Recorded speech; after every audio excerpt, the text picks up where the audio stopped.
Salut, c'est JP de Comptoise Radio. Samedi 14 et dimanche 15 mars, Luxeuil accueille le futur du basket français avec les quarts et demi-finales de Coupe de France U18 avec l'Asvel, la JDA Bourgogne-Dijon, Gravelines Dunkerque et Antibes. L'entrée est gratuite. Le futur du basket français vous donne rendez-vous samedi 14 et dimanche 15 mars au Palais des Sports de Luxeuil-les-Bains. Comptoise Radio, l'actu dans les Vosges saunoises, Jean-Pierre Poinceau. Bonjour, ce samedi, le centre d'imagerie médicale de Lure a ouvert ses portes aux professionnels de santé.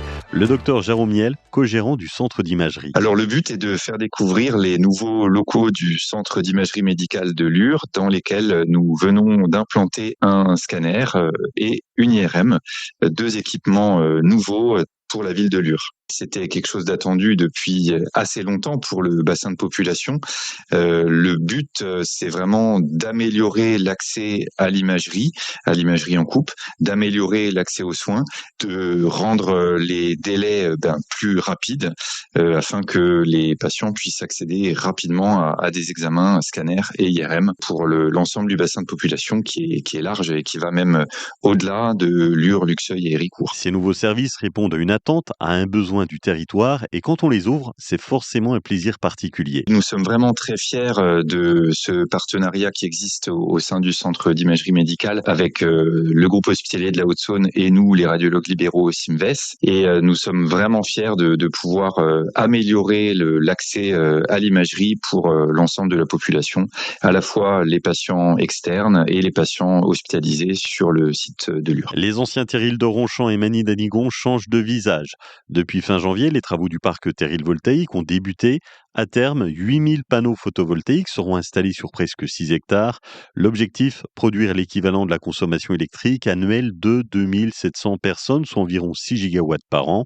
La mise en service est prévue en novembre. Ce projet, à 4,5 millions d'euros, doit aussi s'accompagner d'un sentier pédagogique pour valoriser l'histoire minière du site. L'Ermitage de Fougerolles-Saint-Valbert retrouve un restaurant après un très long moment. Il vient d'ouvrir ce week-end un projet de longue date pour Christophe Gay, gérant du restaurant de l'Ermitage de Saint-Valbert. En fait, on a visité la première fois en 2019 le bâtiment qui était un petit peu laissé à l'abandon. Après, il y a eu le Covid, tout ça, donc on a passé sur un autre restaurant qui se situe à Coravillers.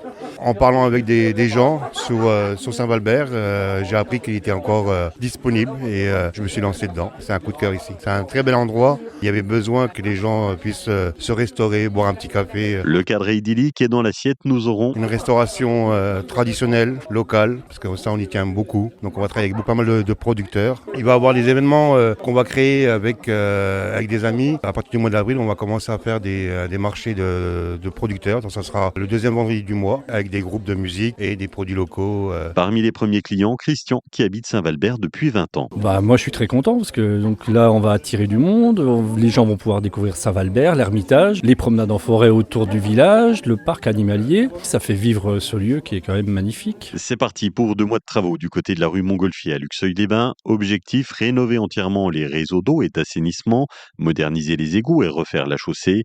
Un chantier estimé à 600 000 euros. Le réseau passera progressivement au système séparatif avec distinction entre eau usée et eau pluviale. Les riverains auront ensuite 2 ans pour adapter leur installation privée et pendant les travaux, la circulation sera perturbée et quelques changements sont aussi prévus pour la collecte des déchets. À Fougerolles-Saint-Valbert, la filière Kirsch franchit un cap important. Lors d'une rencontre à l'écomusée, vendredi, les producteurs médaillés du Salon de l'Agriculture ont été mis à l'honneur. Hugues de Misco, de la distillerie Devoye, a décroché l'argent, Olivier Chollet l'or au concours général agricole. Et surtout, le label AOC du Kirsch de Fougerolles est maintenu malgré des années compliquées liées aux aléas climatiques. La filière poursuit également la replantation de cerisiers avec déjà 5000 arbres engagés en 10 ans pour préserver ce savoir-faire emblématique de notre territoire. En sport, dur week-end pour les équipes de Luxeuil Handball en pré-national. Les filles s'inclinent logiquement à la maison contre le HBC Val-de-Lognon.